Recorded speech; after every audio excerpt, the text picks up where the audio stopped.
Efésios capítulo 6. Nossa série de exposições em Efésios 6, leitura do versículo 10 ao versículo 20, a leitura do texto, Efésios 6, do 10 ao 20, a leitura, e o sermão se dará somente no versículo 16, irmãos. O sermão apenas no versículo 16, mas a leitura do 10 ao 20. Quero lembrá-lo mais uma vez da proposição principal desse texto. Lembrando que nós estamos aqui com esse ensino central, do versículo 10 ao versículo 20 aqui, que em nossa guerra espiritual devemos nos fortalecer no Senhor e nos revestir da sua armadura, para permanecermos firmes contra os estratagemas do diabo. Temos visto nas últimas semanas as peças dessa armadura. Hoje veremos, com a graça do nosso Deus aqui, o escudo da fé. Efésios 6, a leitura do 10 até o versículo 20.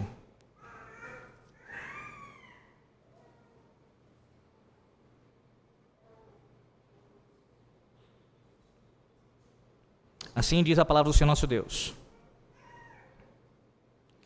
Quanto ao mais, sede fortalecidos no Senhor e na força do seu poder. Revesti-vos de toda a armadura de Deus, para poderdes ficar firmes contra as ciladas do diabo. Porque a nossa luta não é contra o sangue e a carne, e sim contra os principados e potestades, contra os dominadores deste mundo tenebroso, contra as forças espirituais do mal, nas regiões celestes. Portanto, tomai toda a armadura de Deus, para que possais resistir no dia mau, e depois de terdes vencido tudo, permanecer inabaláveis. Estai, pois, firmes, cingindo-vos com a verdade e vestindo-vos da couraça da justiça. Calçai os pés com a preparação do evangelho da paz, embraçando sempre o escudo da fé, com o qual podereis apagar todos os dardos inflamados do maligno. Tomai também o capacete da salvação e a espada do Espírito, que é a palavra de Deus, com toda oração e súplica, orando em todo o tempo no Espírito, e para isto vigiando com toda perseverança e súplica por todos os santos, e também por mim, para que me seja dada no abrir da minha boca a palavra, para com intrepidez fazer conhecido o mistério do Evangelho, pelo qual sou embaixador em cadeias, para que em Cristo eu seja ousado para falar, como me cumpre fazê-lo. Amém. Meus irmãos, nós temos sido edificados pela palavra do nosso Deus, essas exposições em Efésios 6. O Senhor tem falado conosco de forma muito pessoal, a ponto de estarmos sendo ainda mais preparados na jornada cristã, nessa batalha que nós temos frequente contra o inimigo de nossas almas. Sim, você já conhece esse texto, já tem algum tempo de fé, Efésios 6, mas eu creio que pela exposição sequenciada nesse texto, a sua fé tem sido assim fortalecida. E hoje não é diferente, a minha oração é nesse sentido, e eu espero que você atente-se muito bem ao que significa embraçar o escudo da fé. Observe aqui, a expressão, ela aparece na sua tradução, embraçando sempre o escudo da fé, mas no original há aqui uma expressão que traz a ideia de além de tudo. Ou seja, como Paulo está dizendo o seguinte: além das armas que eu já mencionei, além de tudo o que já foi dito, além das armas alistadas anteriormente, quais são? O cinturão da verdade, a couraça da justiça, as sandálias ou as botas aqui da preparação do evangelho da paz. Além de tudo isso, e por que isso é importante? Ora, porque você não pode perder de vista esse escudo que você usará, que você usa, e que você será lembrado nessa noite, que ele precisa estar, você tem que embraçá-lo, ele tem que ser usado nesse contexto, juntamente com as demais armas. Então não esqueça delas também. Você já fez isso? Você já colocou o cinturão da verdade, já colocou a couraça da justiça, já calçou os pés, A preparação do Evangelho da Paz? Pois bem, agora prepare-se para embraçar o escudo da fé. Em um contexto militar, a ideia aqui é apanhar, é pôr. Essa é a ideia aqui. Agora, as peças mencionadas antes, veja, essas que eu citei agora há pouco, elas tinham que ser presas ao corpo. Mas agora, os crentes precisam apanhar o escudo. O cinturão é colocado em volta da cintura, obviamente, a couraça sobre o indivíduo, os pés são calçados e o escudo ele é posto, você vai colocar o escudo. E aí não entenda mal o que Paulo está dizendo aqui. Você já ouviu Efésios capítulo 2 ser exposto. E você deve muito bem lembrar que Paulo ensinou em Efésios 2, versículo 8, que pela graça sois salvos, mediante a fé. E isto não vem de vós, é dom de Deus. A fé nos foi dada pelo nosso Deus, soberanamente, graciosamente. Então não é que existe uma capacidade no homem de produzir fé. Você não tem. Quem outorga a fé, quem concede fé, é Deus. Deus já fez isso para aqueles que estão em Cristo. Ele já nos deu a fé. Então qual é a ideia, pastor, aqui no versículo 16? Ora, é que você deve usar aquilo que já lhe foi entregue. Essa é a ideia. Você vai usar o escudo da fé que já lhe foi dada como um dom gracioso de Deus. Então é assim que você entende, é nesse contexto. Não há aqui espaço para obras humanas, no sentido de méritos para herdar a salvação e até mesmo para lutar nessa peleja contra o maligno. É a obra do Altíssimo, é o Senhor nos concedendo a fé, é o Senhor nos orientando, nos ordenando para embraçar o escudo da fé e Ele sustentando a nossa fé. Dessa forma que você entende. Agora, vamos entender aqui o escudo que é citado pelo apóstolo Paulo. E eu preciso aqui citar alguns eruditos que citam, que explicam o uso do escudo aqui que Paulo está citando. O vocábulo usado para designar esse escudo aqui, em textos clássicos no grego antigo, era para se referir a uma pedra colocada contra uma porta para mantê-la fechada. E no vocabulário militar, era usado para se referir a um escudo alongado, em forma de porta, que cobre o homem inteiro, em contraste com um escudo pequeno e redondo. Segundo a descrição de um autor antigo, ele tinha uma superfície convexa, medindo 75 centímetros por 1,25 metro e uma espessura de 6 a 10 centímetros. Era feito de 2 tábuas de madeira, coladas uma à outra e com a superfície externa coberta primeiramente com lona e em seguida com couro de bezerro. Nas bordas superior e inferior havia metal para proteger a madeira quando batia no chão.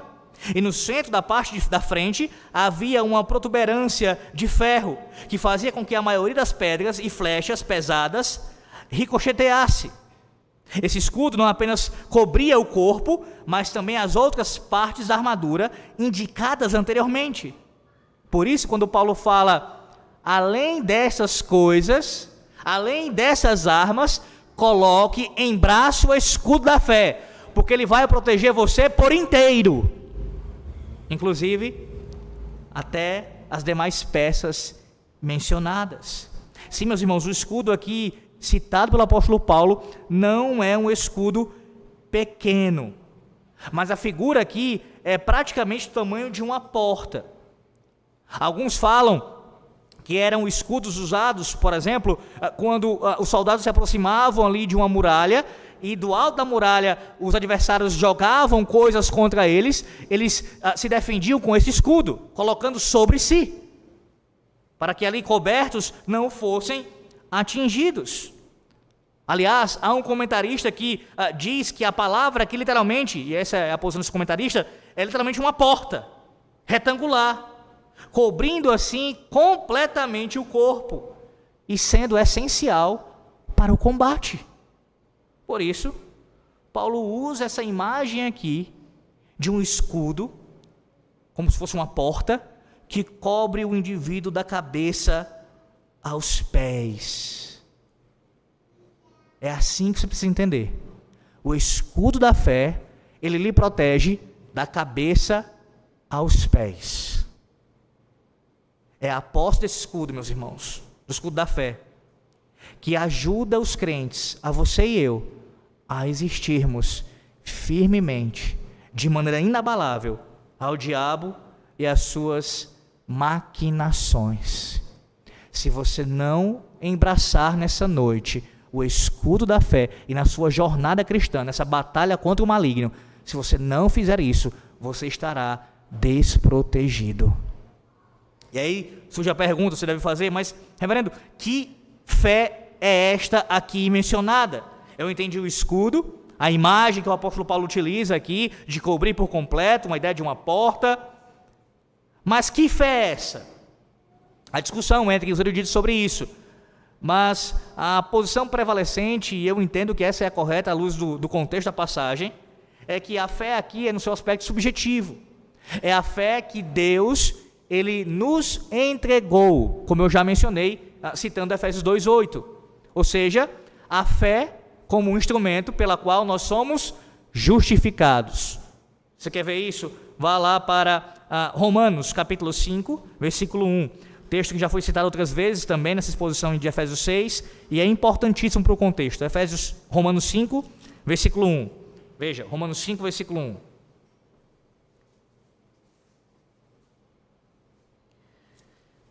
Justificados, pois, mediante a fé, temos paz com Deus por meio de nosso Senhor Jesus Cristo. Esta é a fé mencionada em Efésios 6, versículo 16. A fé que Deus lhe deu como um dom. E por meio dessa fé, desse instrumento, você foi justificado. Essa fé, ela é citada pelo autor aos Hebreus como sendo a fé que vence o mundo. Você quer ver isso? Fala para Hebreus capítulo 11. Hebreus 11. Veja como é que ele fala aqui, o autor aos Hebreus. Hebreus 11, versículo de número 1. Do 1 ao 3. Hebreus 11, do 1 ao 3. Ele diz: Ora, a fé é a certeza de coisas que se esperam, a convicção de fatos que se não veem. Pois pela fé os antigos obtiveram bom testemunho. Pela fé entendemos que foi o universo formado pela palavra de Deus, de maneira que o visível veio a existir das coisas que não aparecem. Agora, se você lembra bem do contexto desse capítulo, e só para você ter uma ideia aqui do que ele está dizendo, veja como ele fala dessa fé sendo usada na caminhada cristã, na caminhada dos servos de Deus. Versículo 4, ele diz: pela fé Abel ofereceu a Deus mais excelente sacrifício que Caim. Versículo 5, pela fé Enoque foi trasladado para não ver a morte. Versículo 7, pela fé Noé, divinamente instruído acerca de acontecimentos que ainda não se viam e sendo temente a Deus, aparelhou uma arca para a salvação de sua casa. Versículo 8, pela fé Abraão, quando chamado, obedeceu a fim de ir para um lugar que devia receber por herança e partiu sem saber aonde ia. E assim você tem outros personagens sendo citados aqui, servos de Deus, que pela fé peregrinaram, andaram com o Senhor Deus. E pela fé venceram o mundo, pela fé venceram o maligno. Pela fé. Perceba que o instrumento citado aqui, essa arma, é um escudo e de forma muito clara vem para você, na sua mente, a imagem de uma arma de defesa. E de fato é. Todavia, tudo que é citado pelo apóstolo Paulo aqui, como eu já disse outras vezes, por mais que você tenha uma arma aqui de natureza defensiva primariamente, ela também, no aspecto espiritual, na vida cristã, ela serve também de uma maneira ofensiva.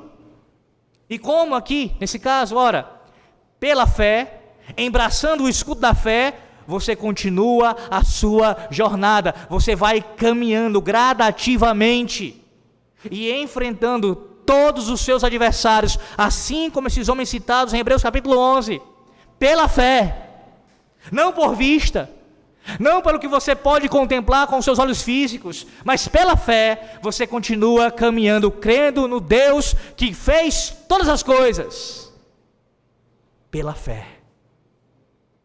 É assim que você tem seguido? É assim que você tem caminhado?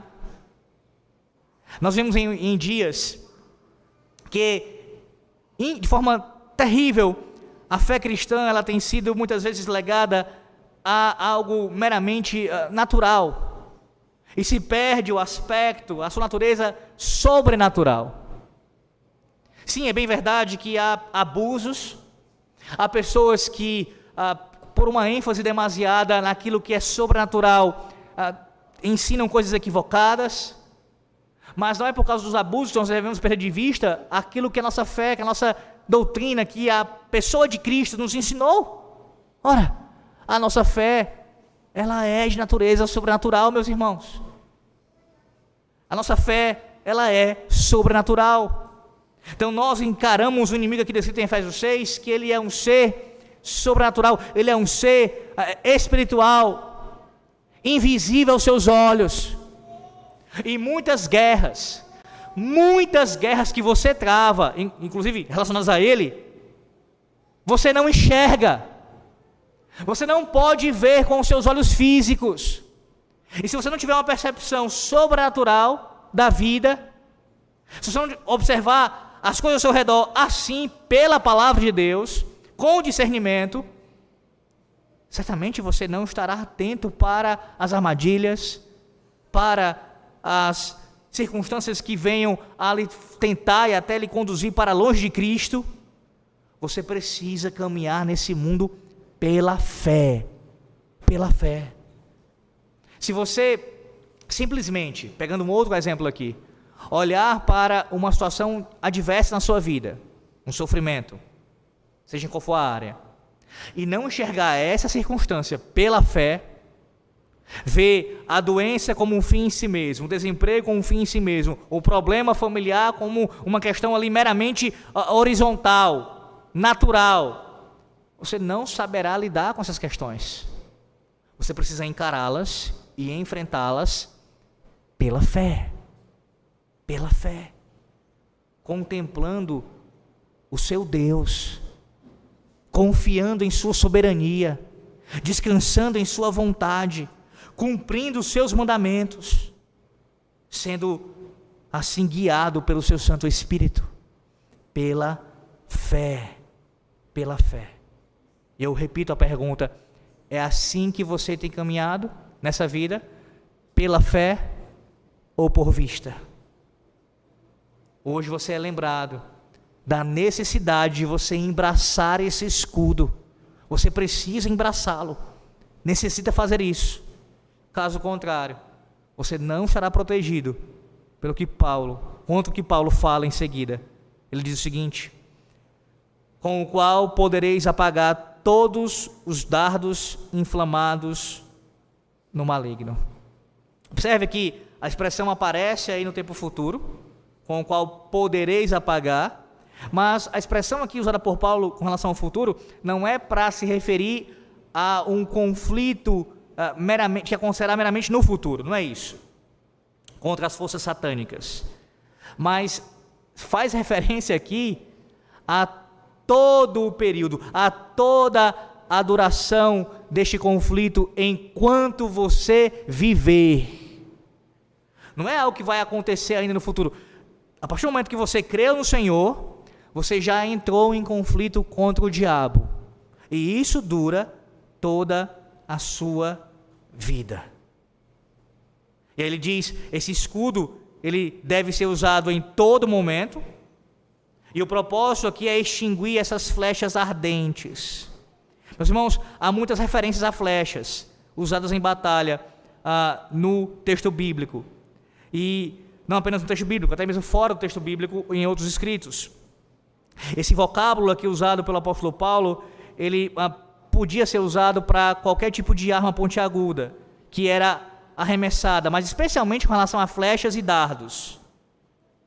mas também poderia se referir a outras armas, como espada, como uma lança, ou qualquer coisa que pudesse ser jogada, lançada rapidamente. Sim, poderia se referir a lanças ou dardos, que tinham 2 metros de comprimento, incluindo uma cabeça de ferro de 60 centímetros de comprimento e um alcance de 30 metros. Quando eram arremessadas, a lâmina ela temperada afundava no escudo e a haste macia curvava, dificultando o manuseio do escudo. Com frequência, o soldado ele abandonava o escudo, ficando desprotegido. Normalmente, o soldado tinha 2 lanças e depois de atirar a segunda, avançava correndo e usava sua espada curta de ataque. Essas lanças podiam ser enroladas com estopa e besuntadas com piche e em seguida acesas, tornando-as como dardos flamejantes. Mas ainda assim é mais provável que Paulo esteja falando aqui de flechas que eram disparadas por meio de um arco. Elas podiam ser enroladas com estopa também e acesas, tornando-se assim flechas flamejantes. Lá para o Salmo 7, que nós cantamos há pouco. O Salmo 7 cita isso no seu original hebraico. Salmo 7, versículo de número 13. Veja. Para ele preparou já instrumentos de morte, preparou suas setas inflamadas. E veja, aqui é Deus, ele pelejando contra os seus inimigos. Se o ímpio não se converter, é isso que Deus fará com ele. E como você muito bem sabe, Satanás, ele de forma maligna, de forma soberba, ele tenta imitar ao nosso Deus.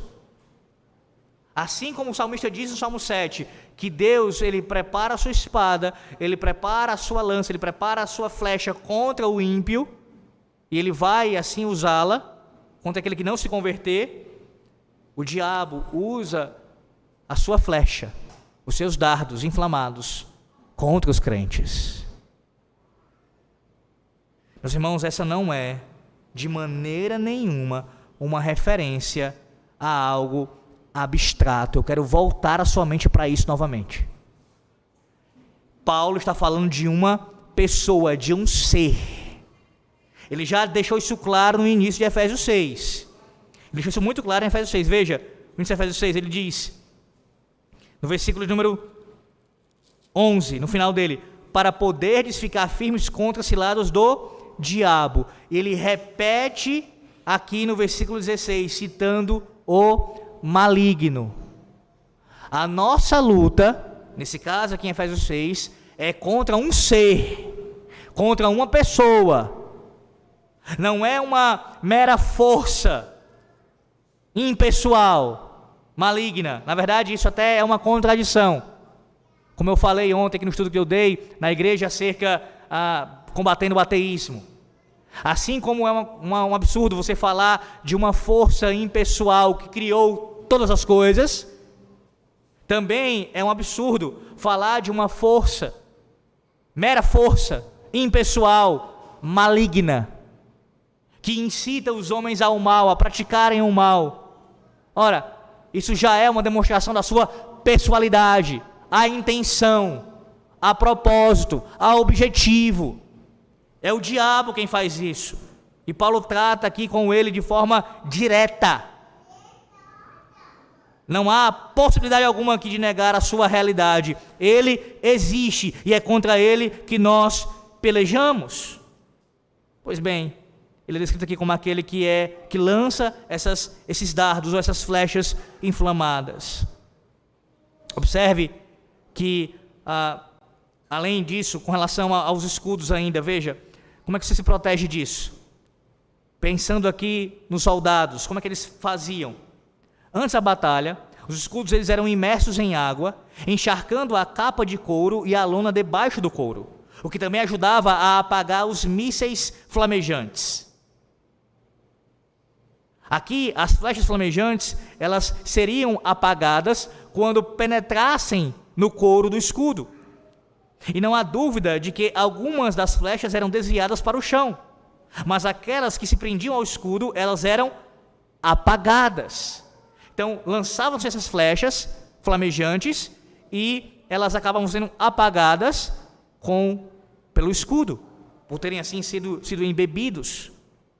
Meus irmãos, a linguagem metafórica aqui, ela descreve esse escudo da fé, de uma fé resoluta, que protege os crentes dos danos espirituais do maligno que ele procura causar. O escudo não apenas ele barra as armas ardentes de ataque, mas também as apaga, dessa maneira tornando-as inúteis. Os crentes, todos vocês, precisam estar precavidos quanto a deixar de lado o seu escudo de fé e tentar travar a batalha com a própria força. Não faça isso. Se você abandonar o escudo da fé, certamente você será atingido pelos dardos. Eles vão lhe apanhar. Comentando esse texto, Matthew Henry diz o seguinte, que havia a presença de veneno nessas flechas. E ele faz uma referência ao Antigo Testamento, quando a palavra de Deus no Antigo Testamento cita as chamadas serpentes abrasadoras, que causavam não somente queimaduras e ardumes, mas até a morte. Contra os ataques do maligno, um escudo de madeira ou de bronze não adiantará. Você pode usar o escudo mais forte, mais resistente, somente o escudo da fé pode lhe proteger contra o maligno. Alguns comentaristas usam a expressão chuvas caindo sobre nós, ou seja, esses dardos, essas flechas inflamadas, essas serpentes abrasadoras sendo lançadas contra nós, algumas delas podem nos alcançar. Você ouviu bem isso? Se você não usar o escudo da fé, certamente você será alcançado. E mesmo usando o escudo da fé, você ainda pode também, se não tiver atento, se não tiver cuidado, em algum momento você pode ser atingido. De que forma? Há muitas formas de Satanás ele lançar as suas flechas inflamadas contra a nossa fé. Eu quero trabalhar essa questão de forma específica à luz do que Paulo diz aqui, mas antes de falar dela, eu quero voltar só um pouquinho e falar de uma maneira do diabo trabalhar, de ele lançar suas flechas inflamadas contra, por exemplo, a doutrina de Cristo, contra o ensino da palavra de Deus. Você quer ver isso? Escute, o ataque do diabo à fé verdadeira, usando o seu servo mais fiel, o anticristo. Como último compromisso da viagem apostólica à Ásia e Oceania, nesta sexta-feira, dia 13 de setembro, Francisco encontrou-se com jovens de diferentes religiões no Colégio Católico de Singapura. De forma espontânea, ele conversou com os presentes, convidando-os a sempre seguir com coragem o caminho da unidade. E recordou, toda ditadura na história, a primeira coisa que faz é cortar o diálogo. E uma das coisas que ele falou, um dos temas que ele abordou, o anticristo, naquela conversa com aqueles jovens, foi exatamente a ideia de que todas as religiões levam a Deus. Francisco elogiou a juventude pela sua capacidade de promover o diálogo interreligioso e destacou que todas as religiões são um caminho para chegar a Deus e que nenhuma é mais importante que a outra. São como diferentes línguas. Olha a fala, perceba a fala. São como diferentes línguas, diferentes idiomas para chegar até um objetivo. Mas Deus é Deus para todos. E assim como Deus é Deus para todos, nós somos todos filhos de Deus. O muçulmano, o hindu, o próprio papista católico, todos nós somos filhos de Deus. O que é isso senão um ataque à fé verdadeira? O que é isso senão um ataque ao próprio Evangelho? O que é isso senão um ataque à própria pessoa e obra do Redentor? Quando alguém afirma que não há necessidade de conversão, mas que todos são filhos de Deus, todas as religiões agradam a Deus, isso é atacar a suficiência da pessoa de Cristo e da sua obra expiatória. Sim, é uma flecha inflamada do maligno. Contudo, esse caso em específico aqui do texto, os dardos inflamados, as flechas inflamadas, elas ferem principalmente a alma do crente. E sem a proteção do escudo da fé, você pereceria. William Henriksen, comentando esse texto, diz o seguinte: na aljava do diabo há toda espécie de dardos ardentes. Paulo menciona tribulação, angústia, perseguição, fome e tantas outras coisas. Alguns desses dardos inflamam a dúvida, outros a lascívia, a cobiça, a vaidade, a inveja e outras coisas. Somente o abandono do eu e a contemplação do Deus triuno, depositando toda a confiança nele no tocante à vida, à morte e à eternidade, confiando em sua palavra de revelação e promessa, é possível repelir esse aluvião de dardos inflamados. Sim, esses dardos, essas flechas, elas vêm de muitas formas contra nós. E eu citei algumas delas aqui, várias na verdade, citando o puritano William Postal, lá em Efésios 6:12, acerca dos estratagemas do diabo. Tem muitos. Pense, por exemplo, quando ocorre na sua vida pensamentos malignos. Não, isso não é coisa de pentecostal não, irmãos. Como se não pudesse acontecer. É bem verdade, nossa carne, ela contribui para isso, não perca isso de vista também, mas não tenha dúvida que por vezes você está no seu lugar, sossegado, sem pensar em nada pecaminoso e de repente um pensamento maligno surge, algo terrível na sua mente. Eis uma seta, eis um ataque de Satanás, uma serpente abrasadora, jogada contra você. Pensamentos impuros, blasfêmias. Você sabe o que eu estou falando. Você sabe muito bem o que eu estou dizendo para você. Pensamentos que você não achava que fosse passar na sua cabeça depois de convertido, e eles passam. Ceticismo, ou seja, incredulidade. Quantas vezes nós precisamos, todos os dias de certa forma, mas em alguns momentos mais ainda, pregar para a nossa alma: creia no Senhor, nas suas promessas, na sua palavra, porque por vezes ela é assaltada de dúvidas, e às vezes com coisas pequenas. Às vezes duvidamos da provisão de Deus com coisas pequenas. Achamos que o pão vai faltar, achamos que a tal coisa não vai acontecer, Deus não vai prover. Nós somos assaltados. E essa incredulidade que surge em nós também faz parte desses ataques flamejantes do maligno. Alguns atribuem isso a simplesmente problemas mentais. E mais uma vez, como eu citei há pouco, nós perdemos esse senso do sobrenatural em nossos dias.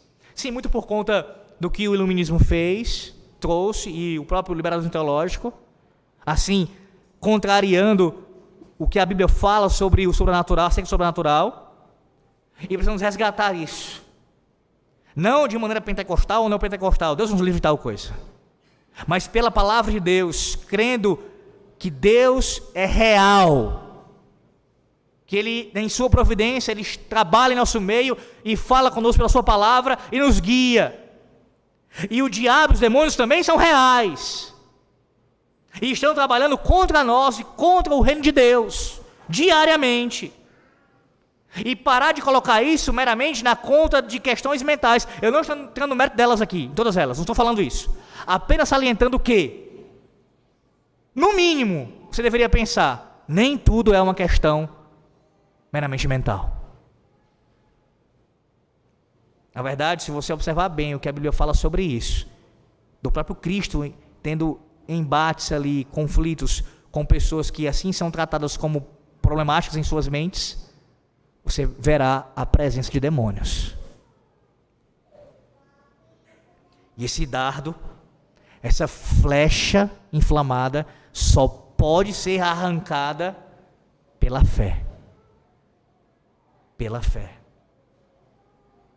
Talvez essa noite você seja uma pessoa que esteja lutando com dúvidas acerca da sua fé. Ouvindo esse sermão e pensando, mas eu estou duvidando até do próprio Deus. O que eu falo para você nesse momento é: clame a Deus. Clame a Deus. Peça ao Senhor, implore ao Senhor que Ele escravize os seus pensamentos. Que eles não sejam escravos, os seus pensamentos, do maligno, da sua carne, mas que sejam subjugados por Cristo. Que a sua mente seja elevada aos céus. Que você seja tomado diariamente pelas coisas lá do alto, lá de cima, onde Cristo está. Sim, meus irmãos, nossos pensamentos não devem ser livres. E de fato não são. Ou nossos pensamentos, assim como nossas palavras, assim como nossas obras, servem a Deus ou não servem. Ou são escravos de Cristo ou não são. Então clame a Deus por isso nessa noite. E pare de alimentar pensamentos maus, como soberba, descontentamento, ambição, vaidade, coisas impuras. Porque assim também de nada adiantará você dizer que clama, você dizer que suplica, que pede para Deus lhe encher, fortalecer a sua fé, você diz embraçar o escudo, todavia você alimenta a sua mente e com coisas que são contra a fé.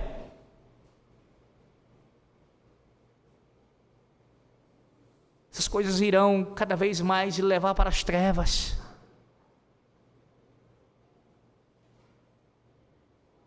Lembre-se que a sua paz e a sua segurança, elas estão em perigo. Mas como assim, pastor? Com relação ao diabo.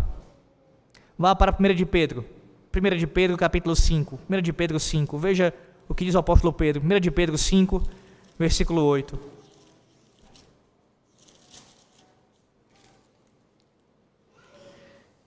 Primeira de Pedro 5, versículo 8. Sede sóbrios e vigilantes, o diabo, vosso adversário, anda em derredor como um leão que ruge, procurando alguém para devorar. A sua segurança e sua paz estão em perigo nesse sentido. O diabo está ao seu derredor como um leão, bramando, buscando uma oportunidade, uma ocasião para lhe tragar. Percebe? O diabo, ele não deixa, ele não perturba os seus filhos.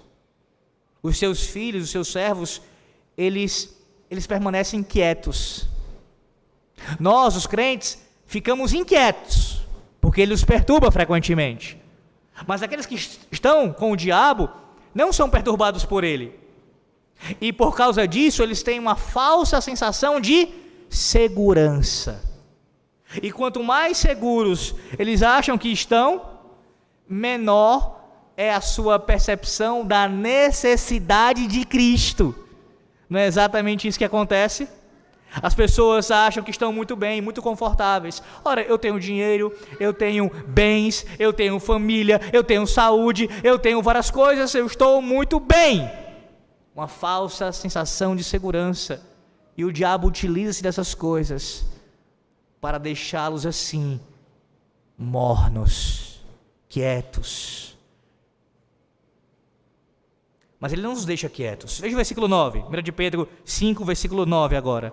Veja o que ele diz: resisti-lhe firmes na fé, o mesmo ensino de Paulo, certos de que sofrimentos iguais aos vossos estão se cumprindo na vossa irmandade espalhada pelo mundo. Resista o diabo na fé, permaneça firme. E veja o encorajamento aqui: da mesma forma que você passa por isso, os seus irmãos em Cristo também enfrentam essas coisas. Você não está sozinho. Outras pessoas ao seu redor, nesta igreja e em todo o mundo, enfrentam os mesmos ataques que você tem que enfrentar diariamente. Ora, pastor, e qual é o consolo nisso? Muitos consolos há. Dentre eles, pessoas com as quais você pode conversar, pedir oração, pedir para caminhar junto com você, para lhe ajudar nessa jornada. Também a tua fé ser fortalecida com o testemunho deles que resistem na fé. Também você ser lembrado do cuidado de Deus, de que não é que é algo com você particularmente, não é que você é menos querido, não é isso, mas todos devem enfrentar o maligno, e Deus tem cuidado de todos. O que você precisa fazer é o que Pedro diz: resistir. A vida cristã, meus irmãos, essa jornada, ela é marcada por luta, não por descanso. Nós temos sim descanso semanal, e louvado seja Deus por isso. Mas esse descanso semanal, o nosso Shabat, o dia do Senhor, ainda assim, nesse dia nós temos que lutar contra o diabo. Veja, ainda nesse dia nós temos que lutar contra Satanás. Não temos esse sentido descanso. Ele serve como um vislumbre do descanso eterno. Quando chega o dia do Senhor, você é lembrado de que um dia sim, você descansará completamente dessa luta. Nunca mais o diabo irá lhe atormentar. Nunca mais. Ele é quem será atormentado no inferno para todo sempre. Mas enquanto isso não acontece, a sua vida cristã é marcada por luta. Thomas Boston disse que a fé, ela é a boca da alma. É ela que dá o alerta na batalha. É a mão dos homens que deve executar aquilo que foi ordenado pelo Senhor. É a arma que eles devem embraçar. E ele vai dizer ainda, como que ensinando a igreja a assim proceder, usar essa fé, esse escudo. Você deve dizer ao Senhor: Senhor, eu confio nas tuas promessas, eu aguardo nas tuas misericórdias.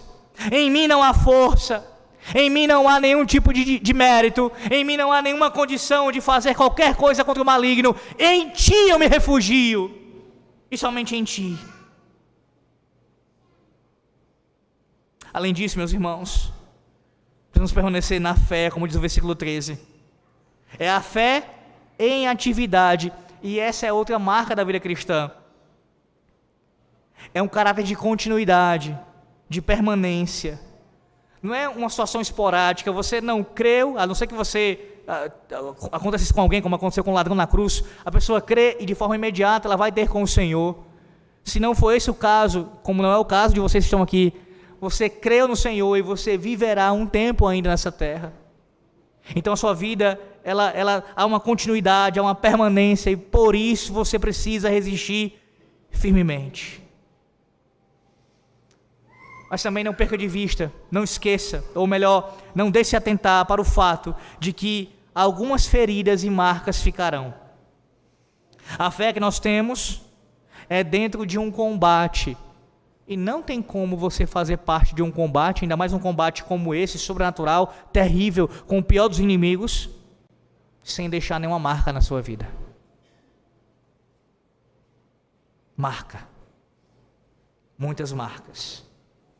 Haverá momentos em que os dardos, as flechas, elas poderão passar.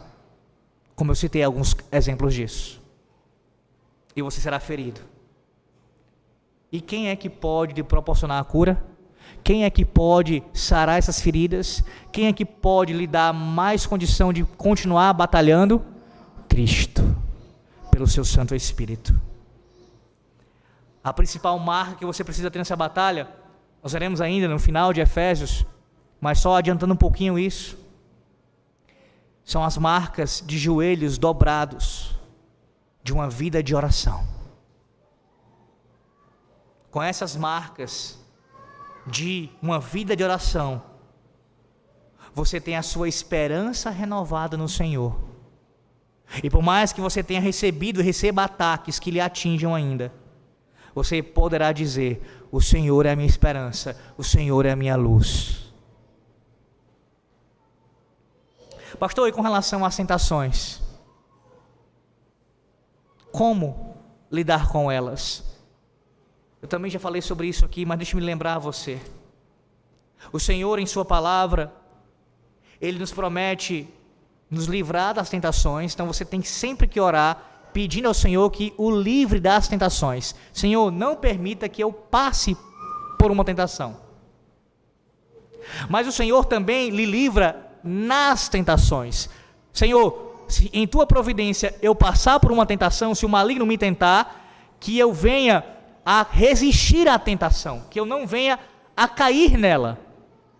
Então veja, a oração agora no segundo estágio, na segunda instância. E caso Deus te livre disso, você caia na tentação, você deve clamar a Deus para que levante novamente. Senhor, me levante. Me levanta, Senhor, porque eu cedi, eu caí em tentação, e eu preciso da tua misericórdia, que o Senhor Deus me perdoe, e que eu possa voltar a caminhar e a batalhar contra o maligno. Você consegue entender o que significa isso? É graça sobre graça. Ele te perdoa, Ele te purifica, mesmo você vindo a cair, mesmo você não ouvindo a sua ordem, você ainda pode voltar a pelejar e andar com Cristo.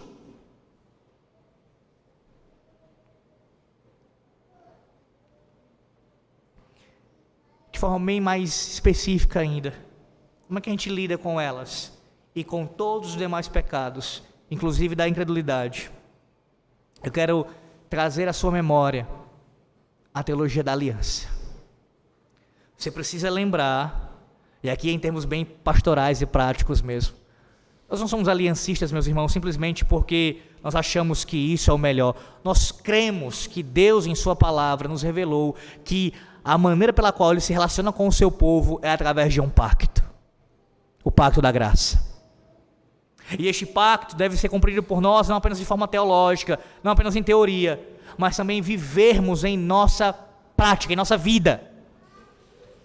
Pois bem, você deve lembrar que o Senhor, Deus da aliança, lhe prometeu, e no cerne da aliança está dito isso: eu serei o vosso Deus, e vós sereis o meu povo. Há um compromisso pactual entre Deus e nós, o nosso Deus conosco, por meio de Cristo. E em toda aliança, você sabe muito bem disso, que já ouviu acerca desse assunto, uma das características da aliança, uma das suas partes, é exatamente as promessas. Sim, você deve se lembrar dos alertas de juízo, da condenação, se você quebra a aliança, se você se rebela contra o pacto, mas aqui, de forma a lhe encorajar, eu quero lembrá-lo acerca das promessas. As promessas, meus irmãos. Ele nos prometeu que nos salvaria com salvação eterna. Nós não podemos cair dessa graça. Ele nos prometeu que diariamente e até a consumação dos séculos estaria conosco. Ele nos promete perdão para todos os nossos pecados, contanto, é claro, que você se arrependa deles e confesse a Deus. Ele perdoará. As suas promessas são maravilhosas, são infindáveis, e é nelas que você deve esperar. É nelas que você deve confiar e usá-las, como os puritanos faziam nessa peleja, e pleiteá-las junto a Deus, e dizer: Senhor, com todo temor e reverência, é claro, mas com fé, com o escudo da fé: Senhor, o Senhor promete fortalecer o seu povo, fortalecer o seu servo. Então eu te imploro, Senhor, o maligno está ao meu redor, ele quer me tragar, ele quer me devorar. Senhor, me fortalece, Senhor, me ajuda. Se o Senhor não fizer algo, se o Senhor não intervir, eu vou perecer, Senhor. Eu espero, eu acredito que alguns aqui, pelo menos, se não todos, já tiveram essa experiência. Você já teve essa experiência?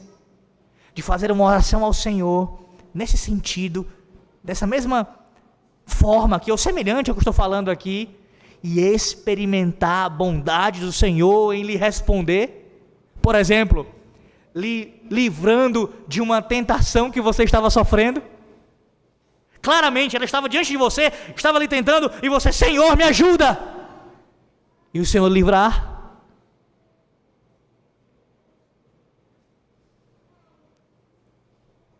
Prove isso. Não no sentido pecaminoso de querer colocar Deus à prova de tentação, mas prove no sentido de, com fé, usar isso para o Senhor. Senhor, está aqui a tua palavra, eu creio. Senhor, me responde. Me responde por tua graça. Também lembre-se de, quando enfrentar o maligno e todas as suas tentações, de que uma maneira de você não pecar contra Deus é lembrar da sua graça. Ou em outras palavras, eu não posso pecar contra esse Deus gracioso, que comigo firmou uma aliança eterna por meio do seu Filho bendito, o meu Redentor. Como eu poderia fazer mal, no caso, no sentido de ofensa, ofender àquele que tanto me amou? Nós, de forma geral, temos dificuldade de respondermos, de falarmos, fazermos alguma coisa ruim contra alguém que nos fez bem. Não é assim. De forma geral, as pessoas se sentem mal com isso. Não querem demonstrar ingratidão, porque ingratidão é uma coisa terrível. Pois bem, quanto mais para com o seu Deus, você deveria usar isso também com relação à sua batalha contra o diabo. Eu não vou ouvir o maligno, eu não vou ceder, eu vou abraçar o escudo da fé e vou permanecer firme. Por quê? Porque eu não posso pecar contra um Deus tão gracioso. Eu não posso. Também lembre-se de considerar Cristo na sua tentação. O nosso Senhor foi tentado em tudo, mas sem pecado. E este mesmo, o nosso Senhor, Ele não se envergonha de nos chamar, nós pecadores, de irmãos.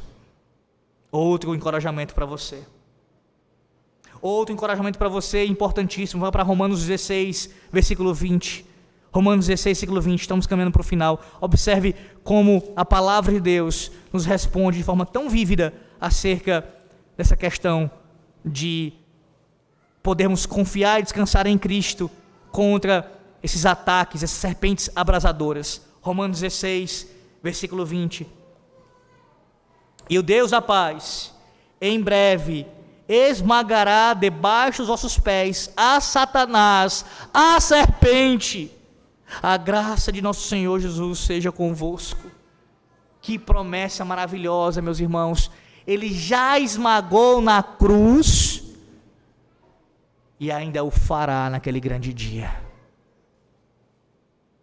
Essas serpentes abrasadoras que hoje tanto lhe queimam, tanto ardem em você, serão queimadas no fogo eterno. Então, você não pode, assim como eu, nós não podemos retroceder. Vá para Hebreus 10, e veja o que diz o autor dos Hebreus acerca disso.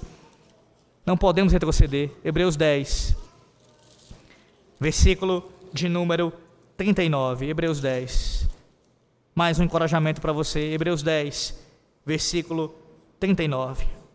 Nós, porém, não somos dos que retrocedem para a perdição, somos, entretanto, da fé para a conservação da alma. O que ele vai fazer em seguida?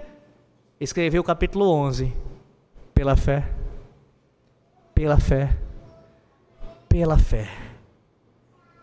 Nós, porém, nós que estamos em Cristo, nós que embraçamos o escudo da fé, nós que estamos caminhando contra o diabo, batalhando contra ele, nós não vamos retroceder. Percebe o elemento aqui da ofensiva? Não é somente defensiva, você se defende contra os ataques, mas também você não retrocede, você prossegue, você avança, você caminha para se encontrar com o seu Redentor. Eu concluo citando duas coisas. Primeiro, lembrando a você daquela narrativa tão famosa, tão conhecida, que nós passamos por ela aqui, pelo menos parte dela, em Mateus 26. Quando o apóstolo Pedro, ele ali negou o Senhor. E antes disso acontecer, ele foi alertado pelo Senhor, que ele o negaria.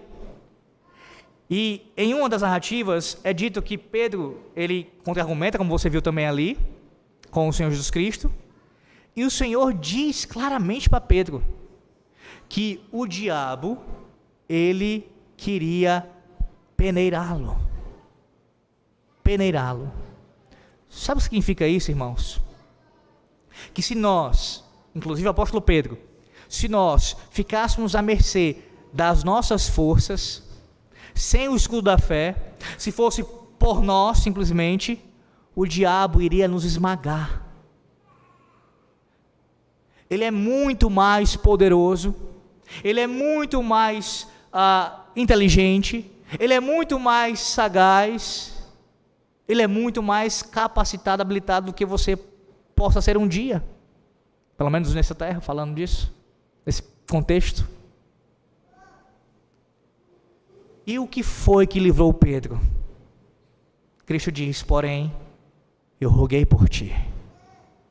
Foi a intercessão de Cristo, foi a sua oração sacerdotal que livrou Pedro de ser engolido pelo diabo, que livrou Pedro da flecha destruidora de Satanás.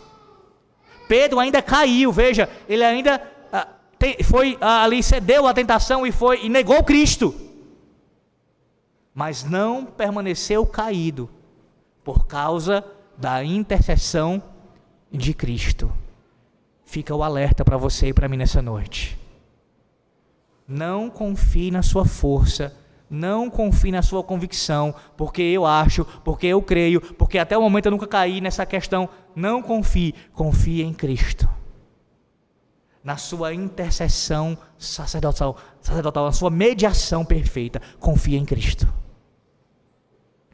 E eu cito por último agora a nossa confissão de fé.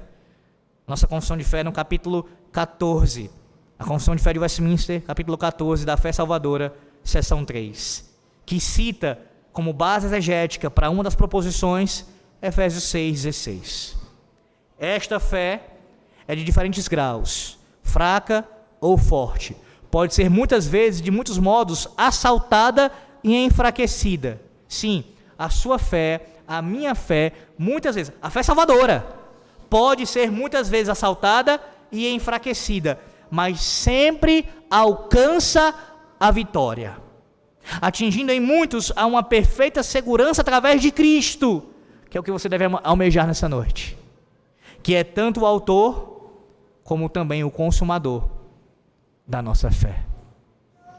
A Deus seja a glória por isso, meus irmãos, por esse escudo maravilhoso, esse escudo que nos protege, que nos dá a condição de batalharmos, que sem ele estaríamos completamente desguarnecidos. Mas Deus, em sua graça, nos deu mais essa arma. Portanto, utilize-a, embrace o escudo da fé, para que todos os dardos inflamados do maligno venham a ser apagados quando lançados contra você. Amém. Oremos ao Senhor nosso Deus, dando graças a Ele. Louvamos o Teu nome, Senhor, te agradecemos, porque o Senhor falou conosco nessa noite mais uma vez. O Senhor nos instruiu e nos lembrou da necessidade, ó Deus, de embraçarmos o escudo da fé. Obrigado por isso, Senhor.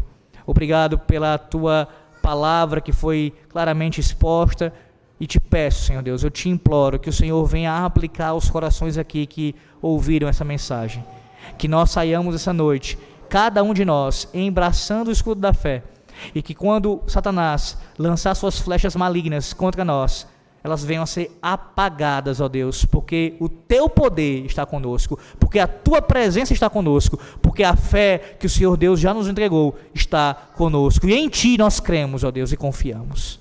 Assim, Senhor Deus, eu te peço, e já te agradeço por tudo isso, por toda essa instrução e a aplicação em nossas vidas, em nome do Senhor Jesus Cristo.